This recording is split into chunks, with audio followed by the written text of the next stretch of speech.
নমস্কার, লক্ষ্য পূরণের দিশারি চ্যানেল থেকে আপনাদের স্বাগত জানাই। আজকে আমরা যে ভদ্রলোকের ইন্টারভিউ নেব, উনি স্টেশন মাস্টার হিসাবে নিজের চাকরি রিটায়ারমেন্ট হয়েছেন, নিজের চাকরি শেষ করেছেন। তো ওনার সাথে আগে আমরা পরিচয় করিয়ে নেব, তারপর ওনার জীবনের কিভাবে উনি লক্ষ্য পূরণ করেছেন, আপস অ্যান্ড ডাউনসের মাধ্যমে কী কী ডিপার্টমেন্টে চাকরি করেছেন, কিভাবে উনি পরীক্ষা দিয়ে একটার পর একটা নিজে প্রমোশন করেছেন, ওনার কিছু ভালো অভিজ্ঞতা, কিছু খারাপ অভিজ্ঞতা ওনার সাথে শেয়ার করে নেব। তো ওনার সাথে আজকে আমাদের পরিচয় করিয়ে দিই। নমস্কার। নমস্কার। আপনার নামটা আমাদের দর্শকদের বলবেন। সমীর বন্দ্যোপাধ্যায়, আমার বাড়ি শ্রীরামপুর। আমি ইস্টার্ন রেলে স্টেশন ম্যানেজারে চাকরিতে রিটায়ার করেছি। আপনার মোটামুটি ধরুন এই যে রেলে চাকরি করেছেন বা রিটায়ার হয়েছেন, তো প্রথমেই কি আপনি রেলেই চাকরিতে পরীক্ষা দিয়ে রেলে চাকরি পেয়েছেন, তার আগেও কোনো চাকরি বা কিছুর জন্য আপনি পরীক্ষা দিয়েছিলেন? বা না, রেলের চাকরি আমার 87-এ হয়। তার আগে আমি কিছু ব্যবসা করেছি নিজে পার্সোনালি, কিছু অন্য জায়গায় চাকরি করেছি, কারণ আমার একটা লক্ষ্যই ছিল আমাকে নিজের পায়ে দাঁড়াতে হবে। আমি কোনো রকম অবলম্বন বা কোনো সোর্সের মাধ্যমে কিছু পাবো বা পাইনি, এটা আমার মাথায় ছিল। কারণ আমাকে নিজেকে দাঁড়াতে হবে, আমার লাইফটাকে আমাকে বুঝে নিতে হবে। সেই জন্য প্রথম জীবনে আমি জুট মিলে চাকরি করেছি। জুট মিলে চাকরি করেছিলেন না ব্যবসা? জুট মিলে আমি হাওড়া জুট মিলে 79 সালে জয়েন করি। সেখানে 2 বছর কাজ করার পর মিলে আগুন লেগে যায় এবং আমি ওখান থেকে আর যাইনি। তারপরে আমি 81 থেকে জুটের লাইনেই ডাই কালার সাপ্লায়ার হিসেবে নিজে একটা ব্যবসা শুরু করি। খুব অল্প পুঁজিতে শুরু করি, তার জন্য বাধার সম্মুখীন হতে হয় এবং সেই ব্যবসা ভালোই চলছিল। আমি 18টা মিলে মোটামুটি মাল সাপ্লাই দেওয়ার মতো জায়গায় গেছিলাম, যেখানে আমাদের তখন 56 জুট মিল আমাদের ওয়েস্ট বেঙ্গলেই চালু। তা সেই কাজটা করে বেশ একটা ভালো লাগতো যে আমি নিজে কিছু করছি। সেটার মাধ্যমে করতে করতে যে মিল আমি প্রথম মাল সাপ্লাই দিয়েছিলাম, সেই মিলটাই বন্ধ হলো এমন সময় যেখানে আমার প্রচুর টাকা ব্লক হয়ে গেল, জুট মিলটা টোটালি বন্ধ হয়ে গেল। তখন আমি বাধ্য হয়ে রেলের চাকরি জয়েন করি। না, জুট মিলে চাকরি করতে তখন মোটামুটি ধরুন 81 অবধি জুট মিলে চাকরি করি। আচ্ছা, তখন মোটামুটি কত টাকার মতো আপনার লস হয়েছে আনুমানিক? না, চাকরিতে লস হয়নি, চাকরিটা মিল ব্যবসায় যখন আপনি ব্যবসায় আমার শুধু একটা মিলের কথাই বলছি। সেই সময় 87-এই আমার 65,000 টাকা সেখানে ব্লক হয়ে গেল। এবং আরও কিছু মিলে তখন মিলের কন্ডিশন আজও ভালো নয়, তখনও খুব একটা ভালো ছিল না। এত পেমেন্ট চারদিকে আটকে যাচ্ছিল এবং আমি মাল ডেলিভারি দেওয়া বন্ধ করে দিতে বাধ্য হয়েছিলাম ফান্ডের অভাবের জন্যে। তখন আমি চাকরিটাকে অ্যাকসেপ্ট করলাম, যদিও আমার মন থেকে আমি চাকরিটাকে প্রথম দিকে অ্যাকসেপ্ট করিনি। পরে আমি যখন পেলাম তখন আমি চিন্তা করে দেখলাম যে ওই ব্যবসা করতে গেলে যে পরিমাণ পুঁজির দরকার সেটা আমার নিম্ন মধ্যবিত্ত বাঙালি পরিবারের পক্ষে বেয়ার করা সম্ভব নয়। সেই চিন্তা করে আমি গভর্নমেন্ট চাকরি পেয়েছি বলে এবং বাড়ির আমার যা সিনিয়র শুভাকাঙ্ক্ষী তাদের মতামত নিয়ে আমি চাকরিতে জয়েন করা মনস্থির করি। আচ্ছা, রেলের চাকরির বিষয়ে আমরা আসছি আস্তে আস্তে। উনি বোধহয় এই বিজনেস আর রেলের চাকরির মাঝখানে উনি বোধহয় নেভিতেও একটা চাকরির জন্য চেষ্টা করেন। আমি না, ওই মধ্যে নয়, এটা আমার প্রথম জীবনের চেষ্টা ছিল। কারণ আমি খুব ইন্টারেস্টেড ছিলাম ডিফেন্সে যাওয়ার জন্য। মানে ইন্টারেস্টটা কিভাবে গ্রো করলো? কারণ হচ্ছে আমার বড়দা স্বর্গীয় অমলচাঁদ বন্দ্যোপাধ্যায়, উনি এয়ারফোর্সে চাকরি করেছেন।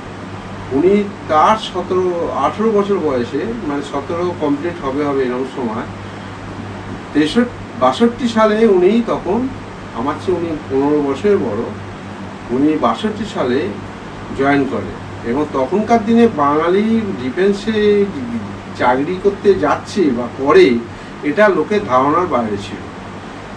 সেই আমার বড়দা সেখানে এয়ারফোর্সে জয়েন করেন এবং প্রথমেই পোস্টিং হয় আম্বালায়, তারপরে চীন ভারতের যুদ্ধ এবং তার প্রচুর অভিজ্ঞতা আমরা তার মুখ থেকে শুনেছি। কিন্তু আমার খুব ভালো লাগতো যে, এবং দাদাও ব্যাপারটাকে খুবই মানে গর্বের সঙ্গে নিতে, এবং একটা জিনিস বলতে, ডিসিপ্লিন লাইফ আর সততা যদি নিজেকে প্রমাণ করতে হয়, ডিফেন্সের চাকরি অন্তত কিছুদিন হলেও প্রত্যেকটা মানুষের করার দরকার। প্রত্যেকটা যুব সমাজের ছেলে এবং মেয়ে ডিসিপ্লিন কাকে বলে, যদি ডিসিপ্লিন লাইফ লিড করতে হয় ডিফেন্সে অবশ্যই চাকরি করা দরকার। তা সেইটা আমার একটা মনে কাজ করতো। তারপর আমি যখন মাধ্যমিক দেওয়ার পরেই, যেহেতু ওখানে খুব কম বয়সের ছেলেদের স্প্যানটা কম, 18 থেকে 21-এর ভেতরে বা 18 থেকে 23-এর ভেতরে নেওয়া হতো, তার বেশি বয়স হলে সেখানে নেওয়া হতো না। আমি নেভিতে লাইন দিয়েছিলাম গোখেল রোডে, নেভিতে জয়েন করবো বলে। আমার তখন স্কুলের আরও 2 বন্ধুকে আমি প্রথম দিন ঘুরে এসে গল্প করি, ওরা ইন্টারেস্টেড হয় এবং আমার সঙ্গে যায়। তার ভেতরে একটি ছেলে খুব লম্বা, প্রায় 6.5 ফুটের কাছে হাইট, 6 ফুট 4 ইঞ্চি এরকম, ভালো ভালো খেলতো। ওকে দেখেই আর্মিতে ওরা সঙ্গে সঙ্গে ওর সমস্ত পেপার রিকভার করে এবং বলে কালকেই জয়েন করতে হবে। এত ভালো চেহারা বাঙালি ছেলে, ওদের কাছে একটা ব্যাপার ছিল। তা সে যাই হোক, সে যায়নি, তার পছন্দ হয়নি বা সে যাই হোক, তার পার্সোনাল ব্যাপার, সে ডিসএগ্রি হয়। আর একটি বন্ধু, সেও এয়ারফোর্সে পেয়ে যায়, তখন বিশ্বাস। ও রিটায়ার করে চলে এসছে, সে আমারই বলছি। এখন আমাদের মোটামুটি 65-66 বছর বয়স, আমার 66, ওরও তাই হবে। তখন বিশ্বাস পেল। আমাকে নেভিতে নেওয়া মানে ডাকা হয়েছিল, আমাকে আর একদিন যেতে বলা হয়। সেদিন নর্মাল চেস্ট যখন মেজার করা হয়, সেখানে আমার কেন জানি না 2 সেন্টিমিটার লেস ওদের হিসেবে মেজারমেন্ট অনুযায়ী আমাকে বলা হয় যে নর্মালে তোমার হচ্ছে না, পারমিট করছে না, 2 সেন্টিমিটার লেস বলে স্ট্যাম্প মেরে আমাকে আপনাকে রিজেক্ট করা। তার মানে এটা আমরা একটা ধারণা আমরা বুঝতে পারছি ওনার থেকে, যে ওনার দাদা নেভিতে কাজ করতেন, সেটা থেকে উনি ইন্সপায়ার হন এবং ওখানে যান, যে ওখানে তো আপনাকে লাইন হতো মানে নেভিতে বা আর্মিতে যোগ করার জন্য। তো সেখানে উনি পাননি, কিন্তু উনি ভেঙে পড়েননি। মূল বক্তব্য হচ্ছে ভেঙে পড়লে চলবে না। হ্যাঁ, মানে কিছু একটা ইচ্ছা ছিল, আমার লক্ষ্য ছিল, সেটা পূর্ণ হলো না, তো তখন আমি ভেঙে পড়লাম, বা আমার ইচ্ছার আর কিছু করার ইচ্ছা রইল না, এটা করলে চলবে না। মানে একটা পথ বন্ধ হলে আর একটা দিক খুলে যায়। তার প্রমাণ হচ্ছে উনি পাননি বলে কিন্তু থেমে থাকেননি, উনি জীবনে একটা কিছু করতে হবে, যার জন্য ওরা মিলে চাকরির চেষ্টা করেন। তারপর সাপ্লায়ার হিসাবে উনি মিলে বিজনেস করেন, তারপর করতে করতে উনি চাকরি পেয়ে যান। এবং তারপর আপনি রেলে যখন চাকরি পান, কোন পদে চাকরি পেয়েছিলেন? আমি ক্লাস 4 স্টাফ হিসেবে মতো চাকরি পেয়েছি, মানে পরীক্ষা দিয়ে, ইন্টারভিউ দিয়ে। তখন আপনি মোটামুটি আপনার কোয়ালিফিকেশন কি ছিল যখন আপনি রেলে ফর্ম ফিল আপ করেন বা পরীক্ষা দেন? আমি হায়ার সেকেন্ডারি পাস। আচ্ছা, সেই জন্যই আমার ক্লাস 3-তে ডাইরেক্ট হয়নি, সেটা পরীক্ষা দিয়েই হয়। ওইটুকু আমার এপ্লিকেশন ছিল, আমি মনে করি না। কিন্তু রেলে জয়েন করার পরেই আমি 2 বছরের ভিতরেই ফার্স্ট প্রমোশনের একটা অপশন পাই। সেই অপশনে আমি ফার্স্ট প্রমোশন থেকে পরপর আমি পরীক্ষা দিয়ে আমাদের প্রমোশন হয়। আমাদের এটা হয় না যে seniority basis promotion, automatic promotion এই জাতীয় রেলেতে হয় না অপারেটিং সাইডে। কারণ এখানে প্রত্যেকটা দক্ষ লোক না হলে, সেই কাজে দক্ষতা অর্জন না করলে তাকে কোনো পদে বসানো সম্ভব না, বা সেটা সুষ্ঠু পরিবেশ হয় না। ফলে তারপরে আমি একটা স্টেপ বাই স্টেপটা যদি আমাদের দর্শকদের বলেন, মানে প্রথমে পয়েন্টসম্যান বা ওইটাকে অবলিক করে কেবিন ম্যান যাই বলা হোক, কেবিনে হলাম। কেবিন থেকে তারপরে কেবিন মাস্টার হলাম। কেবিন মাস্টারে করার পরে আমি স্টেশন মাস্টারে জয়েন করলাম, মানে পরীক্ষা দিলাম। সেখানে ভুলিতে গিয়ে আমাদের ধানবাদের ট্রেনিং হয় 5 মাসের। সেখান থেকে স্টেশন মাস্টার হয়ে জয়েন পান্ডুয়াতে মানে আমার নিজের একটা সেকশন হাওড়া ডিভিশনের আন্ডারে, এবং সেশন মাস্টারে চাকরি করতে করতে তারপরে সিনিয়রিটি বা আমার কাজের মান অনুযায়ী আমি স্টেশন ম্যানেজার পদ অর্জন করি। অর্থাৎ আমি গ্রাসরুট থেকে স্টেশনে ম্যানেজার হয়ে রিটায়ার করি। এটা আমার কাছে খুব গর্বের বিষয় যে আমি এই কাজ করে সম্মানের সঙ্গে কোনো রকম ডিসকোয়ালিফাই হইনি বা কোনো পানিশমেন্ট চার্জশিট আমার ক্ষেত্রে ঘটেনি। যেটা আমাদের কথাতেই আছে, অপারেটিংয়ে চাকরি করলে পানিশমেন্ট হয়, ভুল ভ্রান্তি হয়। ভগবানের আশীর্বাদ আমার সেই জাতীয় কিছু ঘটনা ঘটেনি। এবং আপনার কঠোর পরিশ্রম ছাড়া তো কিছু এটা হয় না। ঘটনা যে রেলের চাকরি, রেলের চাকরি বললে ভুল হবে, রেলের অপারেটিং সাইডে যে চাকরি তাতে পরিশ্রম আছে, এবং তাই প্রথম চাকরি, তারপরে অন্য কিছু। যেমন পুজোর সময় সবাই এনজয় করবে, আমরা কিন্তু চাকরি করব, কারণ পুজোর সময় যে এক্সট্রা যে গাড়ি চলে তাতে লোকে ভাবে যে পুজোয় তো ছুটি, কিন্তু তারা সেই স্পেশাল গাড়িতে করে বেড়াতে যায়, কিন্তু সেই গাড়ি চালনাটা আমাদের দ্বারাই সংগঠিত হয়।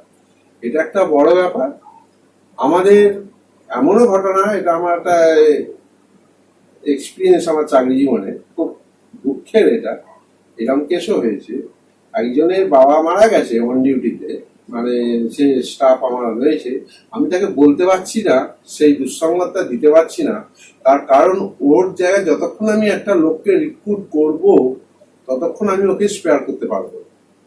ফলে সে জানছে না তার বাড়িতে এত বড় অঘটন ঘটেছে, সে বাড়ি থেকে ফোন এসছে, আমি অ্যাজ এ স্টেশন মাস্টার, আমার ডিউটি তাকে রিলিভ করা, কিন্তু আমি লোক জড়ো করতে আমার 2 ঘন্টা লেগে যায়।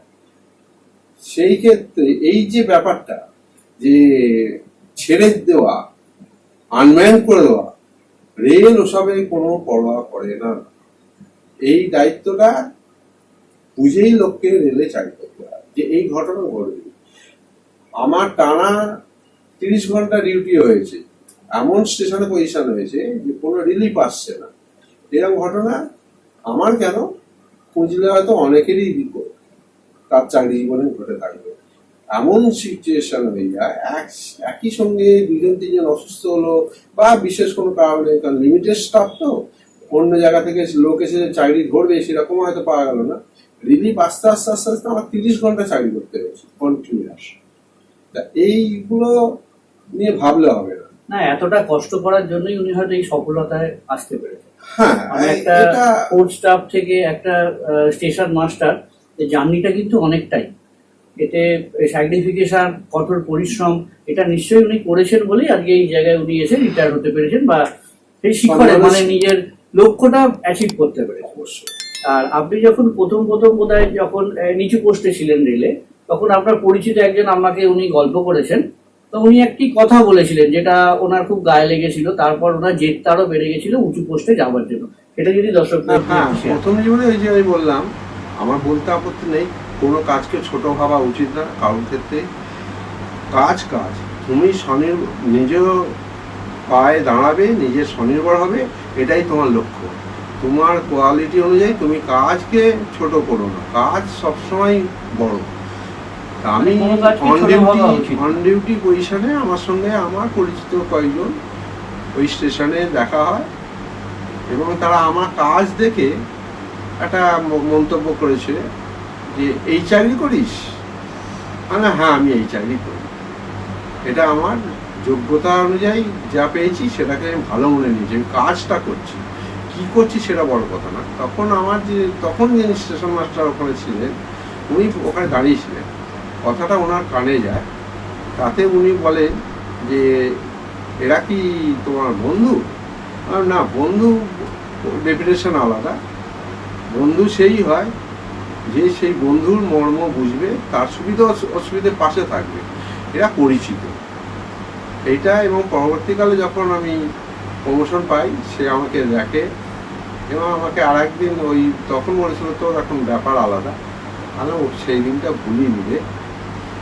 তখন বলছে তুই এখন মনে রেখেছিস? হ্যাঁ, কিছু কথা জীবনে সবার থাকে, কিন্তু সেটা নিয়ে তার সঙ্গে আমি কোনো আনন্দ করিনি, কোনো রকম তাকে বোঝাতে চেষ্টা করিনি, আমার দুর্বলতা প্রকাশ করিনি, আমি নিজেকে জাহিরও করি, কিন্তু নিজের মনে জেদটা আমার ছিল যে আমি আমার জায়গায় আপনার পৌঁছাবো। লক্ষ্যে আপনাকে পৌঁছাতে, অবশ্যই এটা সবারই থাকা উচিত। মনে জেদ না থাকলে লক্ষ্যে পৌঁছানোর সেই আমাদের ইন্ধনটা পাওয়া জীবনটা যায়। খুব অল্প সময়ে, যা কিছু লড়াই এই সময়ের ভেতরেই মেটাতে হবে, এবং কোন রকম ছলনা বা কোনোভাবে অসৎ পন্থা, অসৎ পন্থা অবলম্বন করে কোনো কিছু অর্জন করা, এটা আমার দৃষ্টিতে একদমই। আর এটার বোধহয় দীর্ঘস্থায়ীও হয় না হয় এই না। ব্যাপারটা, মানে কিছু যদি অনেকেই এরকম ভাবে বলে করা যায়। যে ঘুষের গল্প যেটা বলা হয় যে হয়, আমি যদি মনে করি আমি ওইটা অ্যাকসেপ্ট করবো না, কারণ ক্ষমতা নেই আমাকে সেই পথে নিয়ে যায়, এটা আমি মানি। কারণ সেসব সুযোগ অনেকের এসে যায়, আমারও এসেছে। আমি সেই জায়গায় ছিলাম যে আমি কারোর কাছে 500 কি 5000-এ বিক্রি হব না, আমার মূল্যায়ন সে আমায় দেবে। আমার জীবনের মূল্যটা ওই কিছু পরিমাণ টাকায় কখনো বিক্রি হতে পারে না। আচ্ছা, এই চাকরি যখন স্টেশন মাস্টার ছিলেন, দায়িত্ব তো অনেকটাই ছিল, গোটা স্টেশনকে সামলানো বা ট্রেনের আসা যাওয়া পুরো ব্যাপারটাই। তো যেমন একটা স্টেশনে গোটা দায়িত্বটাই আপনার কাছে ছিল। তো এরকম কিছু অপ্রীতিকর ঘটনা যেটা আপনাকে অনেকটা মানে মনে রেখেছেন, বা সেটা যদি শেয়ার করেন, যে একটা স্টেশনে বা একটা রেলে চাকরি করতে গেলে অনেক কিছুই তো হয়, মানে একটা কিছু বাজে ঘটনা বা কিছু এরকম কিছুর মধ্যে পড়েছিলেন কখনো, মানে? হ্যাঁ, ব্যাপারটা এরকমই। স্টেশন মাস্টারের চাকরিতে যেটা সবচেয়ে বেশি, বহু লোকের জীবন আমাদের হাতে। আমাকে সেই মেন্টালিটি নিয়ে বসতে হবে যে তাদের লাইফ সিকিওর, তারা যাতে সুষ্ঠুভাবে যাতায়াত করতে পারে জীবনে, তারা একটা কাজে যাচ্ছে, তারা তার প্রয়োজনেই রেলে চাপছে, তাদের যাতে কোনো রকম অসুবিধা না হয়, রেল সেটাই আমাদের শিক্ষা দিয়েছে যে এটা হচ্ছে প্রথম ফার্স্ট প্রায়োরিটি হচ্ছে যাত্রী সুরক্ষা। সিকিউরিটি। অর্থাৎ তোমার লক্ষ্য হবে ওদের যেন কোনো ক্ষতি না হয়।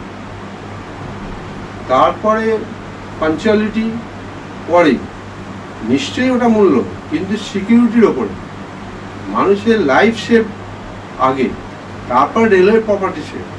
একটা মানুষের জীবন যাওয়া আমাদের কাছে সবচেয়ে বড় অন্যায়, আমাদের সবচেয়ে বড় দুর্বলতা। সেই জন্যে সেই সব মাথায় আমাদের সেই শিক্ষা দেওয়া হয়, এবং আমরা চেষ্টা করি সেটাকে মেনে চলা। আর রেলে স্টেশন মাস্টারের বহু প্রবলেম বহু সময় আসে, তারই ভিতরে মানুষ করতে করতে অভ্যস্ত হয়ে যায়। একটা ব্যাপার হচ্ছে পলিটিক্যাল এনভায়রনমেন্ট আমাদের থাকবেই, আজ আছে কাল থাকবে না, এটা ভাবার কোনো কারণ নেই। যে পার্টি থাকুক, যে সময় আসুক, বিভিন্ন সময় বিভিন্ন রকম অ্যাজিটেশন, লোকাল ব্যাপারে অ্যাজিটেশন, এই সমস্তগুলোকে সুষ্ঠুভাবে মাথা ঠান্ডা করে তাদেরকে কনভিন্স করিয়ে রেলকে কী করে সুরক্ষিত রাখা যায়, এটা আমাদের মূল টার্গেট। এবং কোনো মানুষের যাতে কোনো ক্ষতি না হয়, এগুলো তো আছেই। আবার মানুষের এমনও দেখেছি তার পারিবারিক প্রবলেম, সেটাও রেলের ওপরে এসে যায়। যেমন সে তার বাড়িতে ঝগড়া করলো, এসে রেলে সুইসাইড করতে যাচ্ছে। কোনোভাবে যদি আমরা সেইটা জানতে পারি কোনোভাবে বা নজরে পড়ে, আমাদের প্রথম কাজ সেটাকে তাকে সেই কাজ থেকে বিরত করা, এবং বুঝিয়ে সুঝিয়ে এইভাবে আমি অন্তত আমার চাকরি জীবনে 3-4 জনের ক্ষেত্রে আমি পেরেছি। মানে 3-4 জনের উনি লাইফ বাঁচিয়েছেন সুসাইড করা। এবং এমন জায়গায় এমন কিছু হয়েছে যে তাকে রাখা যাচ্ছে না, আমি লোকাল লোকের সাহায্য নিয়ে তাদের বাড়ি পাঠিয়েছি, এবং পরবর্তীকালে তারা এসে খুব প্লিজড হয়েছে। হ্যাঁ, আর একটা কথা মনে পড়ে গেল, অনেক সময় বাচ্চা ওভার ক্যারি হয়ে যায়, কি ভুল করে বাচ্চা বা কেউ হারিয়ে গেল। আমার জীবনে খুব স্মরণীয় একটি, এটা জায়গার নাম আর বলছি না, দুজন বয়স্ক লোক, দাদু ঠাকুমা হবে, তার হাতে নাতি ছিল, এই বছর 5-এর ভেতর বয়স। সেই নাতি ট্রেনে উঠে চলে যায়, আমার কাছে এসে রিপোর্ট করে আমি সঙ্গে সঙ্গে তাদের বলি যে দেখুন, আমাদের তরফ থেকে আমরা যা করণীয় সেগুলো করি। প্রত্যেকটা জিআরপিকে ইনফর্ম করলাম, ওনাদেরও বললাম আপনারা ইমিডিয়েট বাড়িতে ছবি নিয়ে এসে মেইন যে পয়েন্টগুলো আমাদের দুপাশে যে জিআরপি আছে এবং লোকাল থানা আছে সেখানে গিয়ে আপনারা রিপোর্টগুলো করে দিন, আমি আমার তরফ থেকে করে দিচ্ছি। দুদিন পরে সেই বাচ্চাদেরকে ওরা পায় এবং হাওড়া স্টেশনে, হাওড়ায় একটি হোমেতে তাকে পাঠানো হয়েছিল। হাওড়া স্টেশনে যেতে শুনেছি যে একটা বাচ্চা পাওয়া গেছে দুদিন আগে, তাকে হোমে রাখা হয়েছে। সে বাচ্চা না পারে নিজের পরিচয় বলতে, না পারে তার ঠিকানা বলতে। মোটামুটি বয়স কত? বয়স ওই বছর 4 হবে। সেই বয়স্ক লোক যখন আমি বসে আছি, এসে রাত্রিবেলা দুজন আমার পায়ে ধরছে যে আপনার জন্য আমরা নাতিকে ফেরত পেলাম। আমরা এটা আমি কিছুই করিনি, আমাদের সিস্টেম ওকে বাঁচিয়েছে, বা আমি তার একমাত্র একটা অংশ মাত্র, আমার যেটা ডিউটি। তারা এত বয়স্ক, কিন্তু তাদের এবং সেই চোখের জল, এই জিনিস হয়, এগুলো আমাদের চাকরি জীবনে এসে যায়, এগুলো কখনোই ওভারলুক করা উচিত নয়। এই সমস্যাগুলো আছে চাকরিতে, ভালো মন্দ নিয়ে চলে, অনেকের ভালো ভালো জিনিস ওভারক্যারি হয়ে যায়, সেগুলোকে আমাদের লোক দিয়ে নামানো, আবার সেখানে নামাতে গেলেও প্যাসেঞ্জারে অ্যাজিটেশন শুনতে, মানে কথা শুনতে হয় যে কেন উঠেছে, কেন গাড়িটা 2 মিনিট দাঁড় করানো হচ্ছে, এই সমস্ত ব্যাপারগুলো থাকে। হয়তো এই মূল্যবান জিনিস কাউকে ফেরত দিতে পারলে তারও যেমন আনন্দ, আমাদেরও কাউকে সেটা দিতে পারলে। এবং ঘটনা ঘটেছে, একটি মেয়ে নেতাজি ইন্ডাস্ট্রিয়াল থেকে একটা ব্লেজার পেয়েছিল তার টেনিস খেলা পারফরমেন্সের জন্যে। আমি তখন পান্ডুয়াতে চন্দননগর থেকে ফোন যায় যে গাড়িতে এরকম ওভারক্যারি হয়ে যাচ্ছে, মেয়েটি অল্প বয়সী মেয়ে, সে একটা ইয়েতে ফার্স্ট হয়েছে। যাই হোক, গাড়ি দাঁড় করে আমি সেই ব্লেজারটা যখন তাকে দিই, তার বাবা এবং মেয়েটি যে তাদের সেই আনন্দ, বলছে জীবনে প্রথম একটা বড় পুরস্কার এইভাবে আমাদের বেরিয়ে যাচ্ছে, আপনি এটাকে যে ফেরত দিলেন, ওখানে পাওয়ার চেয়ে আমার এখানে বেশি আনন্দ হচ্ছে। এই পাওয়াটা, এইগুলো আমার কাছে আশীর্বাদ মনে হয় যে আমি একটা কিছু করলাম, যে তার সেই মুহূর্তে আনন্দটা যে হারিয়ে গেছিল, ওটা ফেরত না পেলে তার যে কষ্টটা সারা জীবন বয়ে বেড়াতো, ওটা হাতে পেয়ে সে মেয়েটি উৎফুল্ল হয়ে গেল। এগুলো মনে রাখার মতো আর কি, চাকরি জীবনে এগুলো মনে পড়ে যায়। জীবনে চাকরি পাওয়া থেকে শুরু করে আপস এন্ড ডাউনস, এর মধ্যে থেকে নিজের সকলে একটা নিজের লক্ষ্যতে পূর্ণ পেরেছেন। এবং এবার আমরা ওনার থেকে জেনে নেবো যে নতুন ছেলে যারা রেলে চাকরি পেতে চায়, হ্যাঁ, তো তারা কিভাবে নিজেকে তৈরি করলে এই রেলে চাকরি পেতে পারে বিভিন্ন ডিপার্টমেন্টে, মানে আপনি যতটা জানেন বিভিন্ন ডিপার্টমেন্ট সম্বন্ধে, তো তাদের এক্সট্রা কোয়ালিফিকেশন কি হতে পারে, বা কি পড়াশোনা করতে হবে, বা কোথাও ট্রেনিং করলে যদি চাকরিটা পেতে সুবিধা হয়।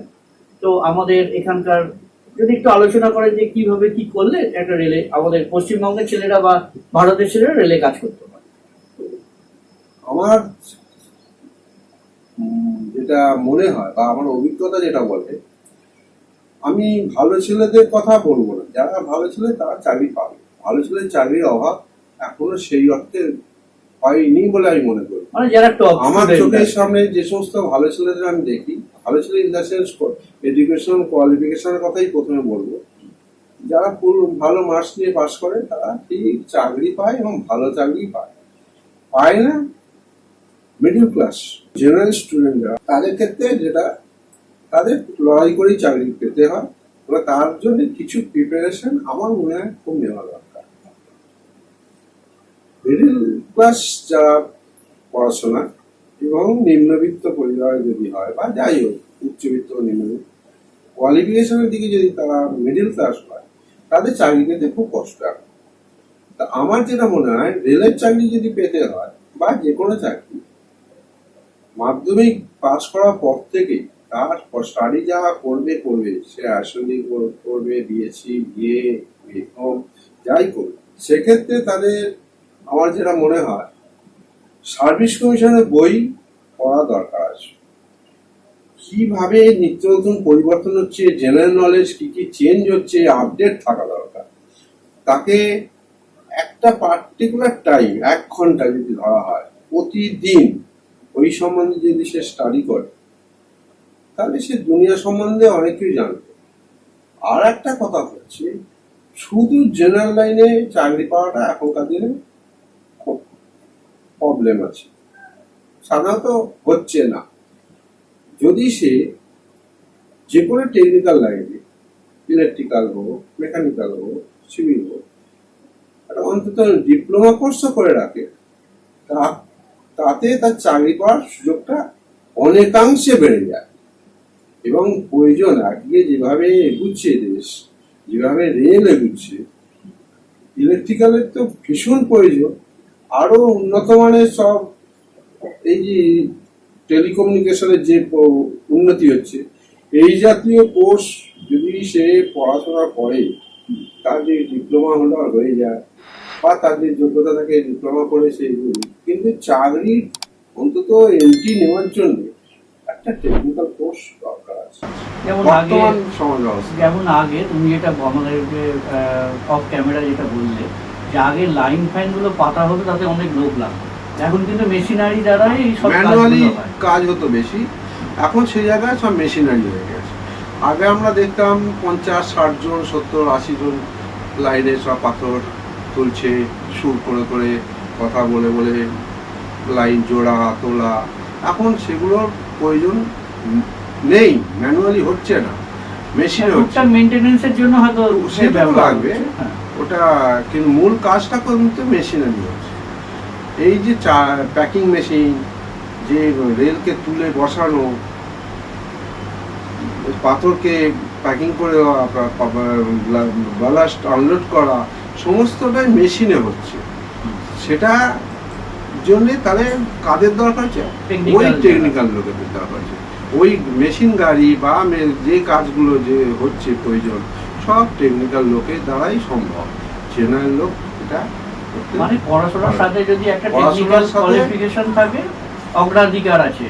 আর একটা কথা আমার বলার খুব ইচ্ছে, যে আমাদের বিশেষ করে বাঙালি ছেলেদের অনেকটা পিছিয়ে গেছে চাকরি পাওয়ার ক্ষেত্রে, যেটা নজরে পড়ছে। সেই হিসেবে আমাদের একটা অন্য স্টেটে শুনেছি, আমার কলিগদের থেকে শুনেছি, যে একটা স্টাডি সিস্টেম আছে, মক টেস্ট করে স্কুল লেভেল থেকে। যখনই সে একটা পাস করে যায়, ধরে নিলাম মাধ্যমিক স্ট্যান্ডার্ড, তারপরে ওরা প্রতি মাসে লাস্ট সানডে ফিক্সড করা আছে, তোমার 2 ঘন্টা একটা মক টেস্ট হবে। এটা কি স্কুলের তরফ থেকেই করা হয়? স্কুলের তরফ থেকেও হয়, ওর বক্তব্য অনুযায়ী। হ্যাঁ, স্কুল এবং কোনো অর্গানাইজেশন যদি মনে করে তারাও করতে পারে। তাতে কি হয়, পরীক্ষার প্রস্তুতির একটা ভীষণ ডেভেলপমেন্ট হয়। যে শুধু বই পড়ে পরীক্ষা দিতে গেলাম, তাতে হবে কি হবে না, কিন্তু অ্যাপিয়ারেন্সটা দরকার। ইন্টারভিউ বোর্ডে কীভাবে আমি নিজেকে উপস্থিত করব, সেটার জন্যে একটা মক টেস্ট সিস্টেম ওরা যেটা করে খুব ভালো। এবং আমাদের বাংলাতেও আছে, আমাদের আমি জানি, আমার কলিগের থেকেই শোনা, বগুলা বলে একটা জায়গা আছে, এটা ওদের শিয়ালদা ডিভিশনে, সেখানেও একটা আছে, যে প্রতিদিন 1 ঘন্টা করে সন্ধ্যাবেলা যদি সে খেলাধুলো করে খেলার মাঠে যাক, কোচিংয়ে পড়ে কোচিংয়ে যাক, কিন্তু অযথা সময় নষ্ট করে মোড়ের মাথায় না দাঁড়ায়। সে একটা পাড়ায় পাড়ায় যদি এই জাতীয় মানে ব্যবস্থা করা যায়, যে কোনো এক বাড়ির ছাদে ও কারোর বাড়িতে হয়তো এক্সট্রা ঘর আছে, সেই ঘরে বেশি না 1 ঘন্টা করে অ্যাটেন্ড করুন। সার্ভিস কমিশনের বই বা যে যে সাবজেক্টে দক্ষ, সেই সাবজেক্টটা নিয়ে তাদের ভেতর ডিসকাশন পড়া, আগামী পরীক্ষা কি কি পরীক্ষার হওয়ার পসিবিলিটি আছে, সেই পরীক্ষার প্রস্তুতি কিভাবে নেওয়া হবে, এইগুলো করা, প্র্যাকটিস করা। মানে এই প্র্যাকটিসটা কারা করে? এই প্র্যাকটিসটা ওখানে যেটা আমার কলিগ বলেছে, ওখানকার লোকেরাই করে, বাইরের থেকে কাউকে মানে রাখা হয় না বা প্রয়োজন হয় না। অর্থাৎ যে ওখান থেকে ওই সিস্টেমের থেকে চাকরি পেয়েছে, সিস্টেমটাই করা আছে, তার যদি সময় থাকে সে এসে গাইড করবে, আর যে সে যদি অন্য জায়গায় চাকরি করে কিছু ফাইন্যান্স করবে, তার মাধ্যমে যে নতুন ছেলেরা আসছে তাদের কিছু নোটস কেনার পর যে প্রয়োজন, খাতা পেন আনুষঙ্গিক যেটুকু যা খরচা সেটা বেয়ার করবে। কোনো স্টুডেন্ট যেন তার পকেট থেকে কোনো পয়সা না দেয়। তাতে হচ্ছে কি, সেই স্টুডেন্টের কোনো বার্ডেন রইল না আর্থিকভাবে, যে আমার ওখানে গেলে এই টাকা আমায় দিতে হবে, আমি পারবো না, আমার বাবা হয়তো দিতে পারবে, মানে এটা বিনা পয়সায় হবে। কিন্তু শর্ত একটাই, চাকরি পাওয়ার পরে সে কিন্তু ওখানে ইনভলভ থাকবে ফিজিক্যালি বা ফাইন্যান্সিয়ালি। ফিজিক্যালি হলে তো খুব ভালো, কারণ সে যদি ওখানেই থাকে, এসে সেই ক্লাসগুলো অ্যাটেন্ড করলো, তার অভিজ্ঞতা শেয়ার করলো, আর পয়সার প্রয়োজন হলে যে দূরে আছে সে পয়সাও দিয়েও করে। এই সিস্টেমটা হলে কি হবে, আমরা পাড়ার যে যুব সমাজ যারা অযথা সময় নষ্ট করছে বিভিন্নভাবে, বা তাদের এমলেস লাইফ হয়ে যাচ্ছে, সেই জায়গা থেকে আমরা তাদের বার করে আনতে পারবো এবং একটা দিশা দেখাতে পারবো। এটা আমার মনে হয় প্রতি পাড়ায় পাড়ায় গড়ে ওঠা প্রয়োজন। হ্যাঁ, এটা তো খুব ভালো সিস্টেম। মানে আপনি যেটা বললেন যে প্রত্যেক পাড়ায় যদি এরকম সিস্টেমটা, একটু রেল কেন, বিভিন্ন সরকারি চাকরি পরীক্ষাতে তারা সফল হবার অনেক চান্স বেড়ে যাচ্ছে। যখনই শুনবে অমুক পরীক্ষায় লোক নেওয়া হবে, ফর্ম বেরোচ্ছে বা বেরোবে, তাদের প্রস্তুতিটা খুব সিস্টেমেটিক করে তৈরি। একদম, এটা খুব প্রয়োজন আছে আমাদের। মানে এটা শুধু বগুড়ার মধ্যে সীমাবদ্ধ থাকলে হবে না। এটা ইনস্ট্যান্ট দিলাম যে ওখানে হয়েছে, মানে যদি গোটা পশ্চিমবঙ্গের বিভিন্ন জায়গায় এটা ছড়িয়ে যায় তাহলে সবাইকে উপকৃত হবে। একদম।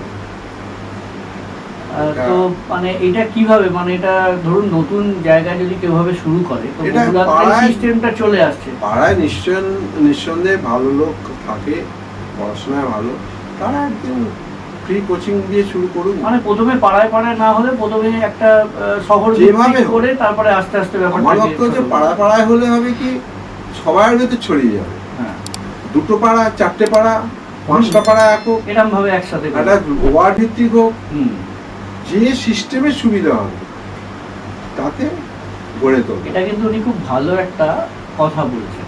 মানে এটা খালি বগুড়ার মধ্যেই এখন ব্যাপারটা সীমাবদ্ধ আছে। আবার ওনার সাথেই শুনতে পাবেন এই রেলের চাকরির ব্যাপারে কোথাও একটা কি বগুড়া ডিভিশন নামে বলছিলেন, মানে যেটা কি বলছিলেন সেটা বলুন। Bogura service commission, Bogura service commission, মানে ওখানকার ছেলেরা এত সুন্দর নিজেদের তৈরি করে, বহু পরিচিত ছেলেকে দেখেছি বগুড়া চাকরি, বগুড়া তাদের অ্যাড্রেস, তখন আমরা তাকে বলতাম কি বগুড়া সার্ভিস কমিশন, এটা আমাদের নিজেদের ভেতরে এটা একটা মানে ওনারা ইয়ার্কি করতেন, কিন্তু ব্যাপারটা এটা খুব সিরিয়াস ব্যাপার কতটা। কারণ বগুড়া সার্ভিস কমিশন মানে এটা মুখে মুখে ছড়িয়ে গেছে, তার অর্থ হচ্ছে ওখান থেকে অনেক স্টুডেন্ট যারা রেলে চাকরি পায়, অনেক ছেলে যারা রেলে চায় নিজেদের চেষ্টায় এরকম ভাবে বিনা পয়সায়। এটা যদি প্রত্যেকটা অঞ্চলে যদি এরকম একটা করে সিস্টেম তৈরি হয়, তাহলে কিন্তু আমাদের পশ্চিমবঙ্গ থেকে আরো অনেক ছেলে সরকারি চাকরি পেতে পারে, স্টেট গভর্নমেন্ট হোক, সেন্ট্রাল গভর্নমেন্ট হোক, দুটো ক্ষেত্রে। তো স্যার, এবার হচ্ছে আর যদি এই যে বিভিন্ন রকম রেলে চাকরি, ব্যাংকে চাকরি, বা আপনার সেক্টরেই বলি রেলে চাকরি, তো বিভিন্ন যে সেন্টারগুলো এখন খুলেছে যে রেলে চাকরির পরীক্ষার জন্য প্রস্তুতি নেওয়া হয়, তো এইগুলো কতটা অথেন্টিক, মানে এটা কি এই ব্যাপারগুলো কি করলে লোকে পায়? নিশ্চয়ই পায়, তাই জন্য করে।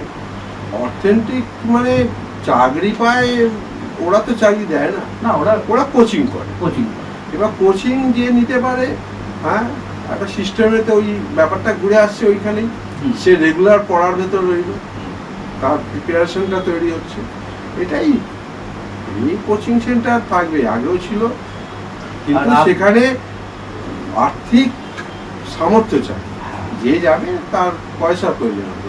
আমি মনে করি, আমি বারবার বলতে চাইছি, তো মিডল ক্লাস শ্রেণীর জন্য আমার বক্তব্য, আর্থিক সামর্থ্য কম, আমার পয়সা নেই বলে আমি পাচ্ছি না, এটা যেন না হয়, সেজন্য সবাইকে এগিয়ে আসতে হবে এই ধারণা নিয়ে, যে আমার পরবর্তী প্রজন্ম যেন সুষ্ঠুভাবে বড় হয়। এটাই আপনার চিন্তাধারা খুব ভালো, এবং এই যে বগুলা এই ব্যাপারটা আপনি শেয়ার করলেন, এটাও কিন্তু খুব ভালো। মানে আমরা অনেক কিছু জানতে পারলাম এই ব্যাপার থেকে।